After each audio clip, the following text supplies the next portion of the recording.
Gaza से Iraq तक double युद्ध शुरू।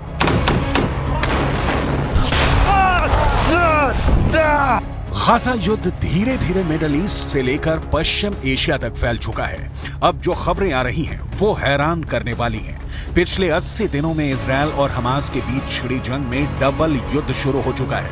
हालात ये हो गए हैं कि एक तरफ गाजा में इजरायली सेना हमास के लड़ाकों से आर पार की जंग कर रही है, जबकि दूसरी तरफ लेबनान बॉर्डर की तरफ से हिजबुल्लाह के लड़ाके इजरायली सैनिकों पर घात लगाकर हमले कर रहे हैं। यहां तक कि हूथी लड़ाकों ने इजरायल के साथ साथ अमेरिकी सैन्य ठिकानों पर हमले बहुत तेज कर दिए हैं।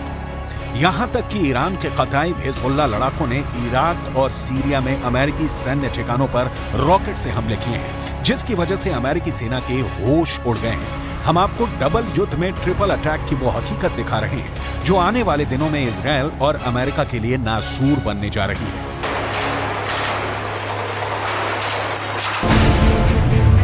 हमास, हिजबुल्लाह और हूथी इजरायल अमेरिका पर भारी।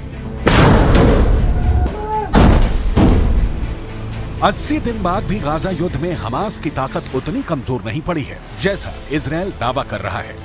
भले ही प्रधानमंत्री नेतन्याहू और उनकी सेना के टॉप कमांडर दावा करें कि इजरायल की आईडीएफ ने पूरे उत्तरी गाजा पर कब्जा कर लिया है, लेकिन हकीकत में अभी भी हजारों हमास लड़ाके इजरायली सेना पर घात लगाकर भीषण हमले कर रहे हैं। हमास के टॉप कमांडर और दक्षिणी गाजा में खान यूनुस के कसाई के नाम से मशहूर याह्या सिनवार ने दावा किया है कि अब तक की जंग में हमास के लड़ाकों ने 1500 इजरायली सैनिकों को मार डाला है। हमास के कसाई का दावा, मार दिए 1500 इजरायली सैनिक।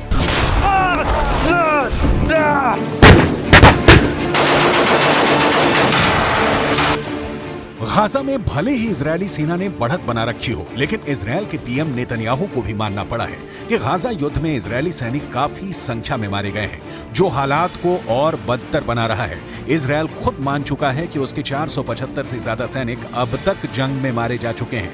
यह आंकड़ा वाकई इजरायल के लिए बहुत बड़े खतरे की घंटी है, लेकिन इस खतरे से बड़ा खतरा अब मिडिल ईस्ट से लेकर पश्चिम एशिया तक फैल चुका है, क्योंकि हूथी और ईरान समर्थित कताई हिजबुल्लाह लड़ाकों ने इजरायल और अमेरिका के सैन्य अड्डों पर एक साथ हमले शुरू कर दिए हैं। पहले आप ये जान लीजिए कि हूथी और ईरान समर्थित लड़ाकों ने अमेरिका पर कहां हमला किया है। अमेरिका ने यह तो नहीं बताया है कि ईरान समर्थित लड़ाकों ने अमेरिकी सेना पर कब हमला किया था, लेकिन यह जरूर बताया है कि उत्तरी इराक में मौजूद अमेरिका के एरबिल एयर बेस पर ड्रोन से हमला किया गया था। अमेरिका के रक्षा सचिव लॉयड ऑस्टिन के मुताबिक इराक में अमेरिकी सैनिकों पर यह हमला ईरान समर्थित कताई हिजबुल्लाह के लड़ाकों ने किया था। इराक में ईरान समर्थित कताई हिजबुल्लाह के लड़ाकों के इस हमले में वैसे तो कई अमेरिकी सैनिक घायल हुए, लेकिन 3 सैनिक बेहद गंभीर रूप से घायल हैं।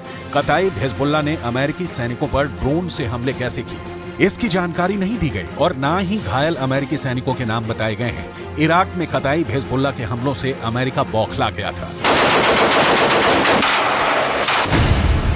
हमास, हिजबुल्लाह और हूथी इजरायल अमेरिका पर भारी। मिडिल ईस्ट से लेकर पश्चिम एशिया तक इजरायल और अमेरिकी सैन्य ठिकानों पर हो रहे हमले साबित कर रहे हैं कि ईरान रूस की शय पर अब जंग में खुलकर कूदने लगा है।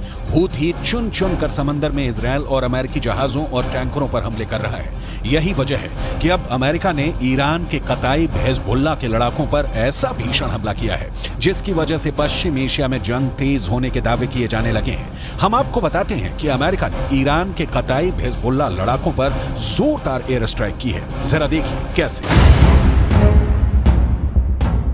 अमेरिकी रक्षा सचिव लॉयड ऑस्टिन के मुताबिक अमेरिकी सेना ने ईरान समर्थित कताई हिजबुल्लाह पर भीषण हवाई हमले किए हैं। कताई हिजबुल्लाह पर अमेरिका ने यह हमले इराक और सीरिया में किए हैं। सोमवार यानी 25 दिसंबर को अमेरिकी सेना ने कताई हिजबुल्लाह पर हमला किया था। लड़ाकू विमानों और मिसाइलों से ईरान समर्थित कताई हिजबुल्लाह लड़ाकों के 3 ठिकानों को अमेरिकी हमले में तबाह करने का दावा किया गया है। खबर के मुताबिक अमेरिकी सैनिकों के घायल होने के बाद राष्ट्रपति जो बाइडेन ने ईरान समर्थित मिलिशिया समूहों के खिलाफ जवाबी कार्रवाई करने का आदेश दिया था, जिसके बाद ये हमले किए गए। अमेरिकी सैन्य बलों ने इराक में कताई हिजबुल्लाह और कई समूहों की ओर से इस्तेमाल की जाने वाले 3 ठिकानों पर हमले किए। ये सटीक हमले इराक और सीरिया में अमेरिकी अधिकारियों के खिलाफ ईरान प्रायोजित मिलिशिया हमलों का जवाब है। कताई हिजबुल्लाह सरीखे समूह ने आरबिल एयरबेस पर हमला किया था। इजरायल और अमेरिका इस वक्त मिडिल ईस्ट और पश्चिम एशिया में डबल युद्ध से जूझ रहे हैं। पीएम नेतन्याहू को लग रहा था कि हमास युद्ध विराम इजरायल की शर्तों पर जरूर करेगा, लेकिन अब खबर आ रही है कि हमास के टॉप कमांडर्स ने साफ दावा कर दिया है कि हमास सीज फायर नहीं करेगा और ना ही कोई समझौता, वो आखिरी दम तक जंग करेगा। गाजा पट्टी में इस वक्त उत्तरी गाजा से ज्यादा भीषण जंग दक्षिणी गाजा में चल रही है। हालात ये हो गए हैं कि इजरायल और हमास की जंग थमने की एक और उम्मीद को बड़ा झटका लगा है।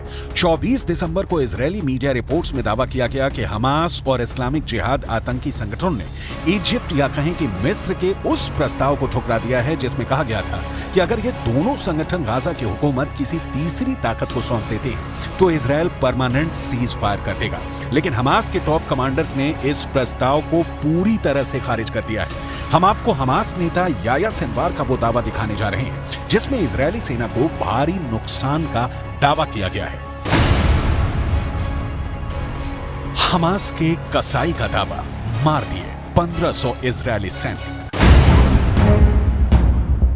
इजरायल की मीडिया रिपोर्ट के मुताबिक हमास के टॉप नेता और कमांडर याया सिनवार ने दावा किया कि हमास की सैन्य शाखा अल कसम ब्रिगेड ने 5000 से अधिक इजरायली सैनिकों को निशाना बनाया और उनमें से करीब 1500 इजरायली सैनिकों को मार डाला है। हालांकि ऐसा कोई आंकड़ा इजरायल की ओर से जारी नहीं किया गया है। हमास नेता सिनवार ने इजरायली सैन्य उपकरणों को नष्ट करने की संख्या के बारे में भी बढ़ा चढ़ाकर दावा करते हुए कहा कि हमास ने 750 इजरायली सैन्य वाहनों को तबाह कर दिया है। सिनवार ने इजरायल का जिक्र करते हुए कहा कि उसके कब्जे को मान लेने की शर्तों पर कभी समझौता नहीं होगा और ना ही हमास कभी सरेंडर करेगा।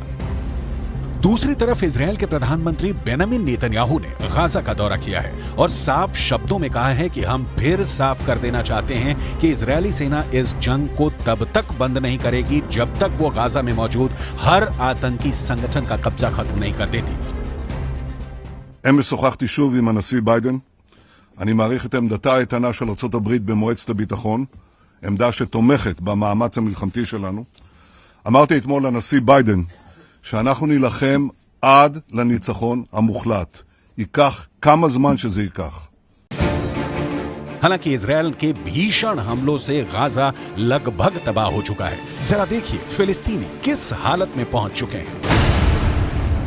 इजरायल के ऑपरेशन स्वॉर्ड ऑफ आयरन के तहत इजरायल ने सबसे ज्यादा भीषण हमले उत्तरी गाजा में किए हैं। साल 2023 में गाजा पट्टी में हुए इजरायली हमलों में अब तक 1 लाख से ज्यादा इमारतें गाजा में तबाह हो चुकी हैं। उत्तरी गाजा की लगभग 11 लाख की आबादी में से 85% फिलिस्तीनी हमास समर्थक भाग चुके हैं। ज्यादातर फिलिस्तीनी उत्तरी गाजा से दक्षिणी गाजा की तरफ भागे हैं। इजरायल की आईडीएफ का दावा है कि उसने 7 अक्टूबर से अब तक 22,000 से अधिक टारगेट्स पर हमला किया है और उन्हें तबाह कर दिया है। 80 दिनों से ज्यादा की जंग में इजरायल ने हमास के हर उस ठिकाने को तबाह किया है जहां से हमास या तो हमला कर रहा था या फिर उसके लड़ाके छिपे हुए थे। अमेरिकी मीडिया की रिपोर्ट के मुताबिक इजरायल ने दक्षिणी गाजा में भयानक बमबारी शुरू कर दी है। दक्षिणी गाजा में इजरायली वायुसेना 907 किलो के सैकड़ों बम गिरा रही है। एक्सपर्ट्स के मुताबिक अमेरिका ने भी किसी देश के रिहायशी इलाके में इतने बम नहीं गिराए हैं। कुल मिलाकर हमास, हिजबुल्ला और हूथी तीनों संगठनों के लड़ाके इजरायल और अमेरिका से लंबे युद्ध की तैयारी में जुट चुके हैं। चीन, ईरान, रूस की शह पर अब मिडिल ईस्ट और पश्चिम एशिया में ऐसा डबल युद्ध शुरू हो चुका है जो नए साल में तीसरे विश्व युद्ध का बड़ा कारण बन सकता है।